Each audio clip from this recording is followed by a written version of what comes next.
What's up sa inyo mga true friend? Ngayong araw ay pupunta nga tayo sa Bali, Indonesia. Grabe guys, eto nga yung first time kong lumabas ng Pilipinas, kaya naman medyo kinakabahan ako. At kaya pala tayo pupunta ng Bali, Indonesia dahil meron na nga ditong Jabber Motocom. Dahil nga itong Jabber Motocom na to ay pang international na talaga. Dito pala sa Philippine Airlines guys, may binibigay silang headphone para kapag manonood ka dito ay maririnig mo. Bawat upuan nga dito ay may kanya-kanyang tablet, kaya pwede ka manood ng movie at pwede ka rin mag sound trip. Kaya nga dito ko ginamit yung Jabber Sonos ko. Grabe guys, napakaganda talaga ng music nito. Talagang mapapa-headbangs ka. Magaan lang kasi to, pagkatapos makapal yung foam kaya malambot sa tenga. At ang isa sa pinaka-nagustuhan ko nga dito ay yung kanyang noise cancelling. Dahil nga kapag naka-open ito ay para kang nasa mundo ng pelikula at para kang nasa mundo ng musika. Hindi mo na nga maririnig ang mga nasa paligid mo kapag ginamit mo nga ang noise cancelling nito, kaya napaka-solid. Kaya nga dito sa loob ng eroplano, kapag ikaw ay nasa ere na, ay maririnig mo yung wave ng eroplano na medyo maingay at masakit sa ulo. Buti na lang dala-dala ko tong Jabber Sonos ko kapag ako ay nasa biyahe, kaya solid pa rin. Pagkatapos nga ay binigyan nga kami ng pagkain. Meron nga itong kasamang rice meal, tinapay na may palaman, macaroni, tubig, meron pang kasamang soft drinks. Grabe guys, ang sarap din pala ng pagkain dito sa eroplano. At biglang dumaan yung stewardess at kinulit nga ni Jet Jaspar dahil sa kakulitan niya. Eto, binigyan kami ng mga beer, kaya isang kampay muna para sa tagumpay ng ating Jabber Motocom dito sa Indonesia. Kaya naman lalong napasarap yung aming movie marathon habang kami ay nasa biyahe. Grabe guys, 4 na oras pala ang biyahe mula sa Pilipinas hanggang Bali, Indonesia. Maya-maya nga ay naihina ako, kaya naman dumiretso na ako sa CR dito sa eroplano. Kaya ipapakita ko sa inyo kung anong meron dito. Pagpasok mo nga dito, ilalak mo agad ang pintuan at malaki nga rin ng kanilang salamin at meron din silang sariling lababo. At marami din silang stock dito ng tissue. After ko ngang umihi ay nagugas na ako ng kamay at finlash ko na nga yung ihi ko. Grabe guys, diretso talaga sa labas ng eroplano. Kaya pala minsan pag naliligo ako sa ulan, ang panghi-panghi. Now I know, charot. At sa wakas, nakalapag nga kami ng safe. Thank you Lord. Grabe guys, hindi ko akalain na nandito na pala kami sa Bali, Indonesia. Sobrang sarap pala sa pakiramdam kapag nasa ibang bansa ka na. At ang una ko ang napansin dito sa airport nila ay yung kanilang mga artworks. Kaya naman talagang napakatalentado ng mga taga-Indonesia. Dito na tayo ngayon sa Indonesia, Bali.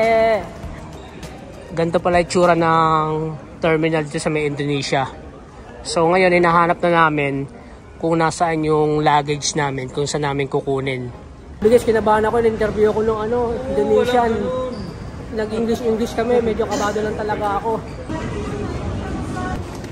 Hey! Uy, binabalandra talaga dito. Grabe guys, tagas-gasan agad guys. Checkin ko lang guys, baka may gas-gas no. So yun na nga, may mga gas-gas na nga siya. Ayan o, dami o. Finally guys, nakarating tayo ng Indonesia. So ngayon, nandito na tayo. Papakita ko sa inyo kung anong meron dito. Okay? Ito yung mahirap pag yung kasama mo walang walang luggage. Hindi mo nakikisampa oh. Imbis na ang gaan-gaan ang dala ko, bumigat lalo. Pambihira naman talaga.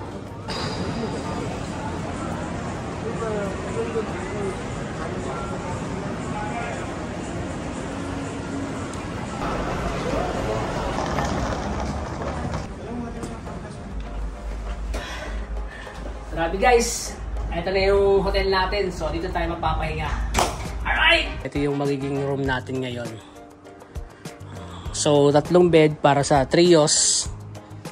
Ayan. So yun, maganda guys.